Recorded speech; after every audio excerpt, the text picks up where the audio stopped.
अस्सलाम वालेकुम जी, मैं हूं अदील राजा। आप देख रहे हैं मेरा यूट्यूब चैनल। बात करेंगे आज जी हार्ड स्टेट जो कि हम बनने जा रहे हैं, कि बन चुके हैं। कितना एक हार्ड होना है हमने, वेरी हार्ड स्टेट ना बन जाए। और क्या हार्ड स्टेट के पास दिमाग नहीं होता? क्या वो बौंतर जाते हैं? क्या वो अकल से बिल्कुल पैदल होते हैं? क्या वजह है कि फॉर्म 47 की हुकूमतें बौंतरी हुई हैं? पीपल्स पार्टी का जमहूरी चेहरा, उस पर भी रोशनी डालते हैं। साथ साथ जनाबे वाला बात करते हैं शौकत खानम के 30 साल और एक मीडिया स्टंट जो छोटा सा कल किया गया, उस पर भी बात करते हैं। Considerate move, but let's see. और साथ केपीके में गंडापुर और आतिफ खान की लड़ाई जो है वो मजीद संगीन होती चली जा रही है।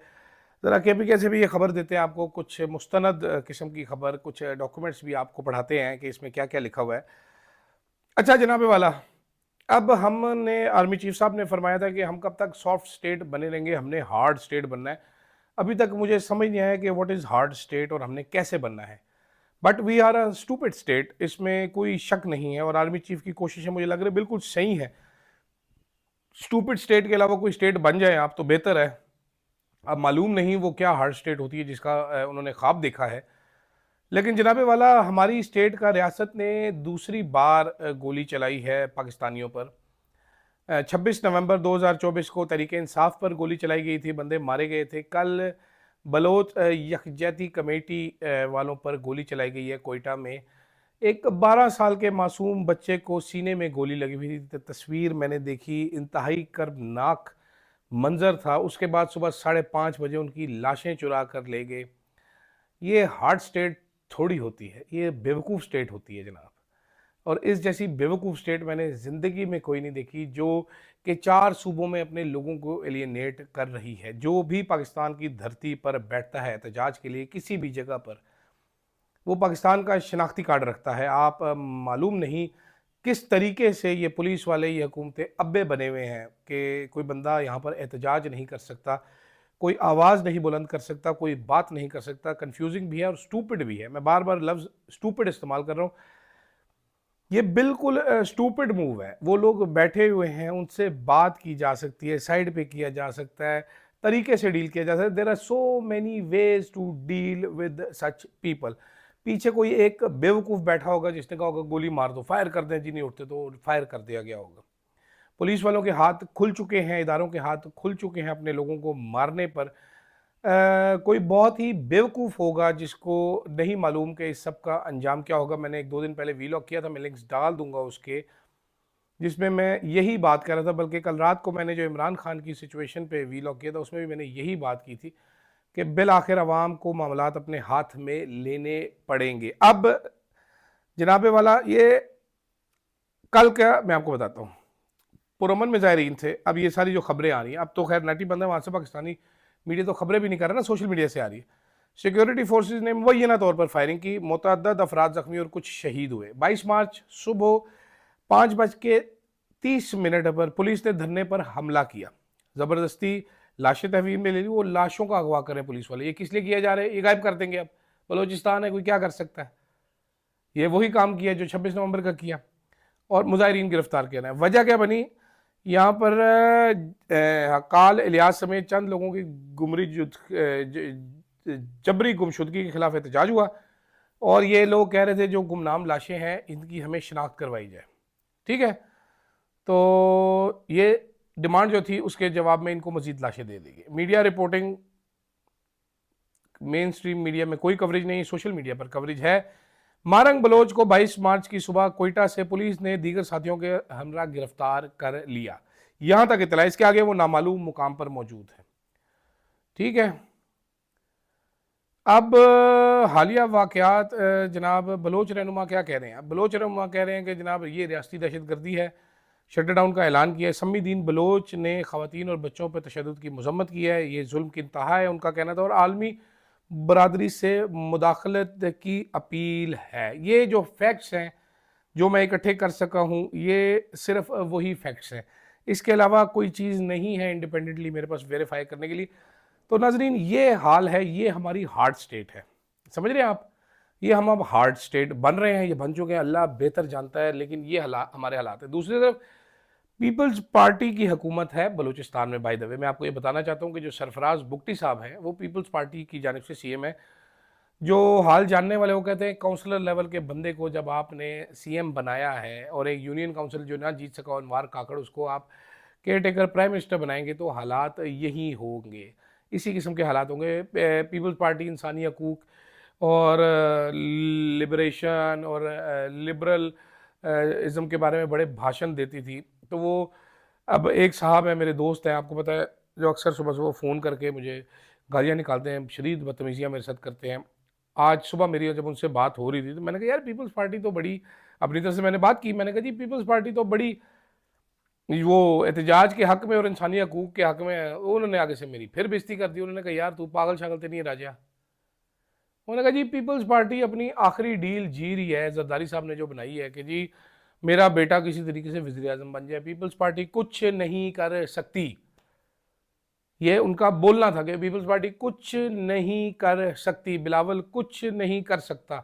आई डोंट नो, मैं तो समझता हूँ बिलावल साहब बड़े दबंग आदमी हैं, बड़े जी तुन्ना तुन्ना ताता तुन्ना करके रख देंगे, आवाज़ उठाएंगे, बच्चा मारा गया, कम अज़ कम वो 12 साल का बच्चा, नाबालिग बच्चा होगा 12 साल का, ना BLA हो सकता है, ना TLA हो सकता है, ना रॉ है, ना TTP, उसका किसी से ताल्लुक नहीं, वो बच्चा है। उसकी तस्वीर देखें आपने, उसके सीने पे एक गोली मार दी। मैं बलूचिस्तान के ज़्यादा हालात नहीं जानता, मैं 2 से 3 दफ़ा गया हूँ वहाँ पर, और मैं कोई उसके ऊपर बड़ी कमेंट्री नहीं कर रहा, मैं इवेंट के ऊपर कमेंट्री इसीलिए कर रहा हूँ, लेकिन मैं ये ज़रूर कह सकता हूँ कि मैंने महारंग बलोच की जो तकरीरें हैं ये 2-3 साल से सुनना शुरू की हैं। मैं ये ज़रूर आपको कह सकता हूँ कि आने वाले वक्तों में जो बलोच वालिदैन, ना सिर्फ बलोच बल्कि पंजाबी वालिदैन भी अपनी बेटियों का नाम महारंग रखना ज़रूर पसंद करेंगे। इतनी वो दिलेर खातून नज़र आती हैं, जब वो बात करती हैं उनकी मुझे कोई बात अभी तक गलत नज़र नहीं आ रही, दिल में उतरती है उनकी बातें, इम्पैक्ट क्रिएट करती हैं और ठीक बातें वो करती हैं। बाकी सबूत हो तो गिरफ्तार करना आप ज़रूर कीजिए, एहतजाज पे किसी को गिरफ्तार करना is not hard state, this is stupid state. अच्छा, दूसरी बात नाज़रीन, छोटी सी बात करनी है जिसके बाद मैं गंडापुर साहब के उनकी भी हार्ट स्टेट एक अलहदा से गंडापुर साहब की चल रही है ना, तो कल शाहजेब खानजादा साहब ने एक शो किया जी, उसमें उन्होंने 1.5-2 मिनट की बात की, शौकत खानम को ज़रूर फंड दीजिए। कुछ तब काफ़ी सारे तरीके इंसाफ वाले खुश हो रहे थे कि ये हो गया, 30 साल हो गए शौकत खानम को। मुझे याद है बचपन में हम लोग स्कूल में होते थे, हमने फंडिंग की हुई है, मैंने फंड रेजिंग की हुई है, इमरान टाइगर का बैज अर्न किया। इमरान खान हमारे स्कूल में है मेरे साथ, उनकी एक तस्वीर भी है, शायद किधर पड़ी होगी, याद नहीं, बहुत पुरानी बात हो चुकी है। तो ऐसे अब सारे लोगों की ये पुरानी याद है शौकत खानम की फ़ंड रेजिंग करना। मुझे यकीन है पाकिस्तान के हर बच्चे ने की होगी। उस वक्त पाकिस्तान का पहला कैंसर हॉस्पिटल बन रहा था जिस वक्त। शाहजेब खानज़ादा गोंगलुओं से मिट्टी तो झाड़ दी उन्होंने कल। ये वो शाहजेब खानज़ादा है जो इमरान खान के ऊपर इद्दत का केस बनवाने में पेश था, ठीक है।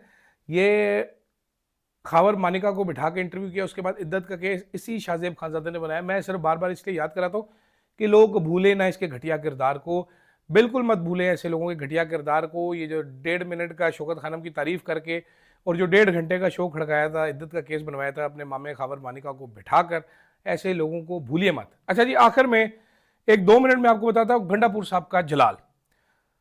जनाबे वाला हुआ ये था कि 21 मार्च को आतिफ खान का एंटी करप्शन का जो केस आपको पता है, गंडापुर साहब ने आतिफ खान को एक एंटी करप्शन का नोटिस दिया हुआ है।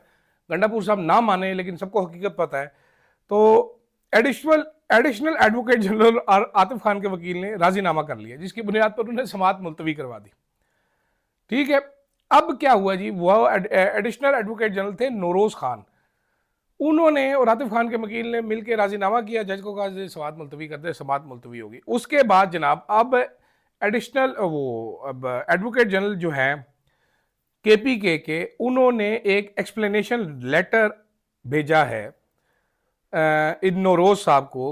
उन्होंने लिखा है, dear mister Nauroz Khan additional advocate general KPK, explanation. साथ साथ लिखा है रिट पिटिशन आई थी आतिफ खान से, ये आया था वो आया था। The undersigned came to know that the case was not properly conducted for the reasons best known to you, you are directed to explain yourself. Shah Faisal Uttam Khel, advocate general KPK। इसके जवाब में अब वो जो नौरोज साहब हैं उन्होंने एक्सप्लेनेशन दी है, उन्होंने बताया ये हुआ ये हुआ। The undersigned being additional advocate general was fully prepared for arguments in the instant writ petition, but petitioners counsel requested for an adjournment based on basis of compromise which was accepted by the divisional bench, DB ने accept कर लिया। वो कह रहे हैं जी, उन्होंने कहा जी compromise तो हो गया। उन्होंने कहा जी the understand never intended for compromise after request from petitioner counsel for adjournment the bench. उन्होंने कहा जी बेंच ने किया, मैंने कुछ नहीं किया जनाबे आला, मैं नहीं किया कॉम्प्रोमाइज। और अब ये जो एडिशनल एडवोकेट जनरल हैं उनको इस्तीफा देने का मुतालबा कर दिया है कि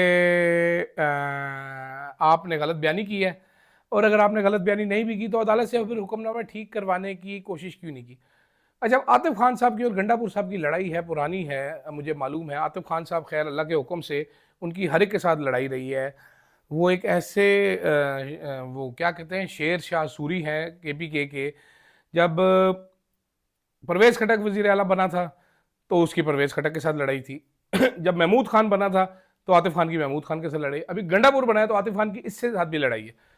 बहुत सारे लोग इसको गंडापुर साहब का कहेंगे कि जी गंडापुर साहब नहीं मानते, ये नहीं करते, वो नहीं करते। लेकिन आतिफ साहब खान साहब को भी कुछ सोचना पड़ेगा कि जनाबे वाला, ये हर जो भी सीएम बनता है उसकी आपके साथ ही लड़ाई क्यों होती है, आपका मसला क्या है। ज़रा थोड़ा वो, मुझे ये भी मालूम है आतिफ खान साहब के कितने के एहतजाजों में आए और कहाँ पर आए, किधर नजर आए। गंडापुर तो फिर था बैठा हुआ, आंसू गैस खाता हुआ आता रहा, हिम्मत थी उसकी। आखिरी टाइम डी चौक में खड़ा हो गया, आखिर में भागा नहीं भागा वो बात की बात है, आप लोग तो वहां तक भी नहीं पहुंचे। तो जनाबे वाला, अब बहुत सारे लोग गंडापुर साहब को कोसेंगे, बहुत सारे लोग कहेंगे आतिफ खान साहब है, ये है, वो है, ये अंदरूनी लड़ाई है पार्टी की, लीडर जेल में पड़ा हुआ है, ये आपस में लड़ रहे हैं। पॉइंट इसमें सिर्फ इतना है। दूसरा पॉइंट मेरा ये है कि आतिफ खान साहब को कोई थोड़ा हौसला करना चाहिए। अगर इमरान खान ने उनको सीएम केपी के बनाना हुआ तो वही बना सकते हैं। हर सीएम को उंगली करने से आप सीएम तो नहीं बन सकेंगे। मैंने अभी तक जितना ही 10 साल से तरीके साहब वहाँ पर हुकूमत कर रही है, मैंने एक भी ऐसा सीएम नहीं देखा जिसके साथ आपकी लड़ाई ना हो।